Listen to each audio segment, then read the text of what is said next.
মানব সভ্যতার বয়স প্রায় ৫,০০০ বছর বলে অভিজ্ঞ বুদ্ধিজীবীরা মনে করে থাকেন। ভাবতে অবাক লাগে, একদিন যে মানুষ অরণ্যচারী পশুর মতো জীবনযাপন করত, সে আজ অনায়াসে ফুল, জল, অন্তরিক্ষের ওপর নিজের আধিপত্য বিস্তারে সক্ষম হয়েছে।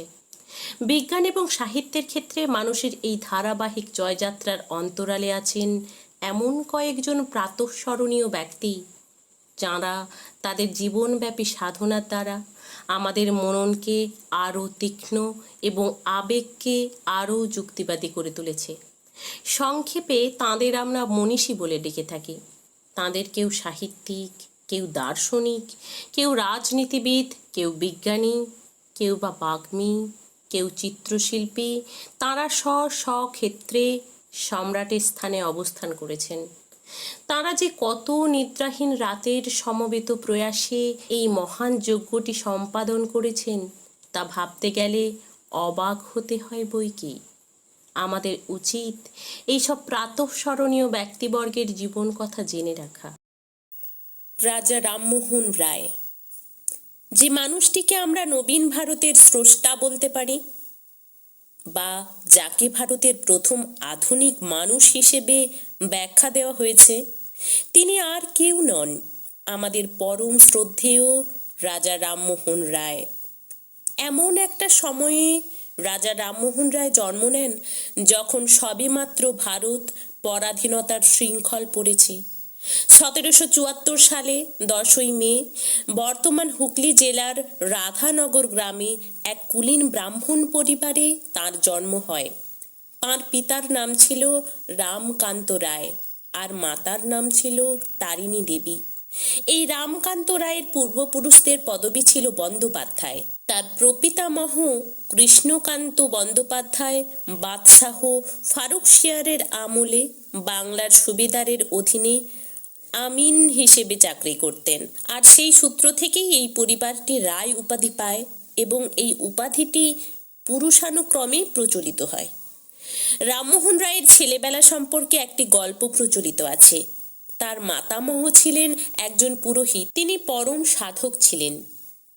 এমনই একদিন তার কালী মন্দিরে দেবীর সামনে সাজানো ছিল পূজার ফুল, পূজার নৈবেদ্য। কিছুক্ষণ পরেই দেবীর পূজা শুরু হবে। তিনি তখন স্নান সারতে গেছেন। স্নান করে এসে পূজায় বসবেন। এই ফাঁকে ঘুরতে ঘুরতে মন্দিরে এসে হাজির হলো ছোট্ট রামমোহন। তার বয়স তখন 3 কি 4 বছর। সে মন্দিরে এসেই প্রথমে মা কালীর দিকে তাকালো, তারপরে তার চোখ গেল পূজার ফুলগুলির দিকে। দুষ্টু ছেলেটি বেশ কিছুক্ষণ শান্ত হয়ে আসনের উপরে বসে রইল। কিন্তু কতক্ষণ আর এভাবে বসে থাকা যায়? এবারে সে আস্তে আস্তে পূজার ফুলের দিকে হাত বাড়ালো। হাতে করে ফুল নিয়ে মাটিতে ছড়িয়ে দিল। বিল্বপত্রও তার সাথে মাটিতে গড়াগড়ি খেতে লাগলো। এমন সময় তার মা ছুটে এলেন। ছেলের এমন কাণ্ড দেখে তিনি তো রেগে একেবারে আগুন হয়ে গেলেন। একটু পরেই তার মাতামহ স্নান সেরে ফিরে এলেন। নাতির এমন কাণ্ড দেখে তিনিও রাগে অগ্নিশর্মা হলেন। রাগের মাথায় মেয়ের দিকে তাকিয়ে অভিশাপ দিলেন, তোর এই ছেলে বিধর্মী হবে।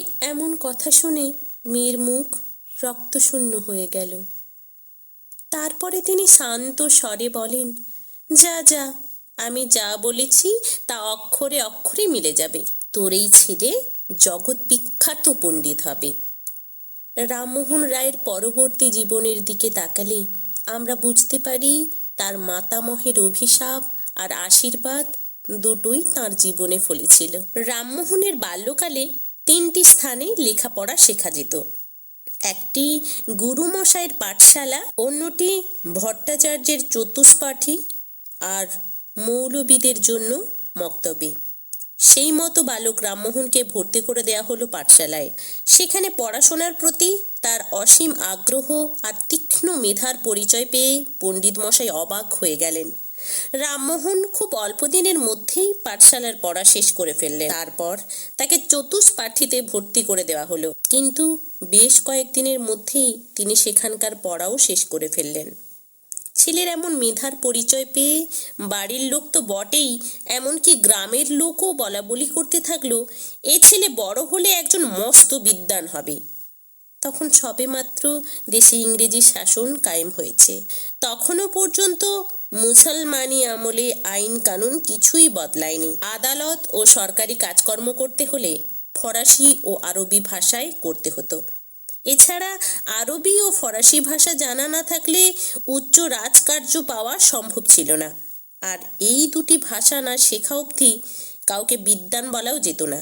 এই কারণে রমাকান্ত রায় মনে করলেন তিনিও তার ছেলেকে আরবি আর ফরাসি ভাষা শেখাবেন। এই কারণেই তিনি বাড়িতে একজন মৌলবি নিয়োগ করলেন। এই ভাষা শেখার ক্ষেত্রেও রামমোহন তার অসাধারণ মেধার পরিচয় দিলেন। মাত্র 8 বছর বয়সেই তিনি ভালোভাবে আরবি ভাষা শিখে ফেললেন। কিন্তু সে যুগের আরবি ভাষা শেখার সুযোগ গ্রাম বাংলায় থাকলেও ফরাসি ভাষা শেখার কোনো সুযোগ ছিল না। বরং আরবি আর ফরাসি ভাষা চর্চার কেন্দ্র হিসেবে পাটনায় যথেষ্ট খ্যাতি ছিল। এই জন্য রমাকান্ত রামমোহনকে পাটনায় পাঠিয়ে দিলেন, যাতে সে আরও ভালো করে আরবি আর ফরাসি শিখতে পারে। রামমোহন এই দুটি ভাষা শিক্ষার সাথে সাথে ইসলামী ধর্মগ্রন্থও পাঠ করতে থাকলেন। এই ইসলাম ধর্ম মূর্তি পূজার বিরোধী। ইসলামীরা এক ও অভিন্ন নিরাকার ঈশ্বর বা আল্লাহর উপাসক। ইসলামী ধর্মপুস্তক পাঠ করে আর মৌলবীদের সাথে আলোচনা করার ফলে রামমোহনের মন মূর্তি পূজার বিরোধী হয়ে উঠল। রামমোহন রায় পাটনায় পড়াশুনো শেষ করে এক নতুন মানুষ হয়ে দেশে ফিরে এলেন। তখন তার মুখে ঘুরত শেখ সাদির কবিতা, আরবি আর ফার্সি বলি। তিনি একেবারে দেবতার মন্দিরের কাছে যান না। ছেলের এমন পরিবর্তন দেখে মা তারিণী দেবীর বুক ভয়ে কেঁপে উঠল, আর মনে পড়ে গেল তার বাবার অভিশাপের কথা। তিনি গভীর দুশ্চিন্তা নিয়ে স্বামীকে সমস্ত কথা জানালেন।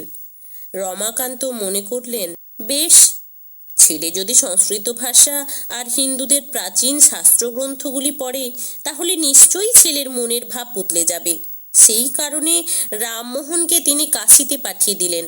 রামমোহন কাশীতে এসে সমস্ত আচার নিষ্ঠ হিন্দু পণ্ডিতদের তত্ত্বাবধানে কঠিন সংস্কৃত ভাষা সহজেই আয়ত্ত করে ফেললেন। তারপরে তিনি একে একে বেদ এবং উপনিষদ পড়লেন। রামমোহন দেখলেন উপনিষদেও এক ও নিরাকার ঈশ্বরের কথা বলা হয়েছে। তিনি ছোটবেলা থেকে যে দেবদেবীর কথা বিশ্বাস করে আসছিলেন তার সেই বিশ্বাস একেবারে ভেঙে গেল। তখন রামমোহনের মনে নানা প্রশ্ন দেখা দিল। তার সমস্ত অন্তর জুড়ে রইল সেই এক ও নিরাকার ঈশ্বর। তিনি দেবদেবীর মূর্তি পূজাকে নিরর্থক মনে করলেন। এই নিয়ে তিনি কাশ্মীর পণ্ডিতদের সাথে তর্ক আর আলোচনায় মেতে উঠতেন। তাঁর মতবাদকে কেউ লঙ্ঘন করতেই পারত না। তখন হেরে গিয়ে পণ্ডিতেরা তাকে নাস্তিক অপবাদ দিয়ে থাকতেন। রামমোহন কাশীর পাঠ সমাপ্ত করে ঘরে ফিরলেন। এবারে তারিণী দেবী মনে করলেন, আমার ছেলে পণ্ডিত হয়ে ফিরে এসেছে, এখন আর কোনো ভাবনা নেই। এবার থেকে সে একজন নিষ্ঠাবান ব্রাহ্মণের মতোই চলবে। খুশি মনে তারিণী দেবী ছেলেকে বললেন, রাম, ঠাকুর ঘরে গিয়ে ঠাকুরকে প্রণাম করে আয়। তখন রামমোহন সবে মাত্র বাড়িতে পা দিয়েছেন। তিনি রেগে উঠলেন, বললেন, না না, ওইসব পুতুল ঠাকুরের কাছে মাথা নোয়াতে আমার ইচ্ছে করে না। এমন কথা শুনে মা তারিণী দেবী আঁতকে উঠলেন। তিনি ছেলেকে মৃদু ভৎসনা করে বললেন, ছি ছি বাবা, সংস্কৃতে পণ্ডিত হয়ে তোর এমন দুর্মতি হলো? রামমোহন স্পষ্ট ভাষায় জবাব দিলেন, আমি সংস্কৃতে পণ্ডিত হতে পারি, কিন্তু তাই বলে মন যা চায় না তা আমি মেনে নেব কেমন করে? তখন রামমোহনের বয়স মাত্র 16 বছর। তিনি হিন্দু ধর্মের মূর্তি পুজোর বিরোধিতা করে একটা বই লিখে ফেললেন। ছেলের এমন কাণ্ড দেখে পিতা রামকান্ত তো রেগে একেবারে আগুন। আর জেদি ছেলেও বাবার সঙ্গে তর্ক জুড়ে দিল। বাবা রাগ করে ছেলেকে বাড়ি থেকে তাড়িয়ে দিলেন। এই ঘটনার প্রভাব কিশোর রামমোহনের জীবনে সুদূর প্রসারী প্রভাব ফেলেছিল। কিন্তু ভয় পেয়ে পিছিয়ে আসার তো ছেলে নন রামমোহন। তিনি নিঃসম্বল অবস্থায় গৃহত্যাগ করে পায়ে হেঁটে কত দেশ কত তীর্থ পর্যটন করে বেড়ালেন। তার তখন একটাই ধ্যান জ্ঞান, যেমন করেই হোক ঈশ্বর সম্পর্কে শেষ কথা তাকে জানতেই হবে। অবশেষে অনেক দুঃখ কষ্ট স্বীকার করে, অনেক শাপত সংকুল অরণ্যভূমি অতিক্রম করে তিনি ঘুরতে ঘুরতে একদিন এসে পৌঁছলেন তিব্বতে। এই তিব্বত হিমালয়ের পাদদেশে বরফে ঢাকা একটা আশ্চর্য দেশ। এই দেশের অধিকাংশ অধিবাসী বৌদ্ধ ধর্মাবলম্বী। এই বৌদ্ধরা কোনো দেবদেবীর পুজো করে না ঠিকই, তবে তারা লামা বা ধর্মগুরুদের দেবতার মতো শ্রদ্ধা করে। অজ্ঞ দরিদ্র জনসাধারণ অন্ধের মতো লামাদের সমস্ত নীতি মেনে চলে আর অনুসরণ করে। রামমোহন এই সমস্ত কিছু দেখে শুনে মনে অত্যন্ত আঘাত পেলেন। তখন তিনি সেখানকার জনসাধারণকে বোঝাবার চেষ্টা করলেন যে তারা সকলে ভুল পথে চলছে। তিনি তাদের সবার মধ্যে আত্মচেতনা ফিরিয়ে আনার জন্য প্রাণপণে চেষ্টা করলেন। এর ফল হলো মারাত্মক। নিজেদের প্রভাব আর প্রতিপত্তি হারাবার আশঙ্কায় লামারা রামমোহনের বিরুদ্ধে তিব্বতীদের লেলিয়ে দিল। আর সেই অজ্ঞ ধর্মান্ধ তিব্বতীরা রামমোহনকে মেরে ফেলবার ষড়যন্ত্র করতে লাগলো। সেই বিপদের সময়ে কয়েকজন দয়াবতী তরুণী রামমোহনকে বিশেষভাবে সাহায্য করেন পালিয়ে যেতে। এই ঘটনাটি রামমোহনের তরুণ হৃদয়ে গভীর রেখাপাত করেছিল। তিনি পরবর্তী জীবনে এই ভিনদেশী ভিন্ন ধর্মের তরুণীদের মাতৃহৃদয়ের স্নেহ ও করুণার কথা গভীর শ্রদ্ধার সাথে স্মরণ করেছিলেন। সেই কালে আমাদের বাংলা ভাষা ছিল সংস্কৃত শব্দবহুল। রামমোহন উদ্যোগ নিয়ে মাতৃভাষা প্রসার ঘটানোর জন্য বাংলা ভাষাকে সংস্কৃতের বাঁধনমুক্ত করেছিলেন। রামমোহনের একান্ত চেষ্টায় ভারতের বুকে সতীদাহ প্রথার মতো ধর্মীয় কুপ্রথা আইনত নিষিদ্ধ হয়েছিল। শুধু তাই নয়, পুরুষদের বহু বিবাহ নিয়েও রামমোহন প্রতিবাদে সোচ্চার হন। আমাদের সনাতন শিক্ষা পদ্ধতির মধ্যে প্রধান ছিল কাব্য, ব্যাকরণ আর বিভিন্ন ধর্মশাস্ত্র। ইংরেজ শাসনের সেই প্রথম যুগে একমাত্র রামমোহন প্রথম উপলব্ধি করতে পেরেছিলেন যে যুগের পরিবর্তনের সাথে সাথে আমাদের শিক্ষা ব্যবস্থারও পরিবর্তন দরকার। ভারতবাসীকে যদি আধুনিক যুগের সাথে তাল মিলিয়ে চলাতে হয়, তাহলে তাদের ইংরেজি শিক্ষায় অবশ্যই শিক্ষিত হতে হবে। তাই ইংরেজিতে লেখাপড়া চালু করবার জন্য রামমোহন কলকাতায় অ্যাংলো হিন্দু স্কুল স্থাপন করেন। রাজা রামমোহন একেশ্বর উপাসনায় পথ দেখাবার জন্য প্রতিষ্ঠা করেন আত্মীয় সভা।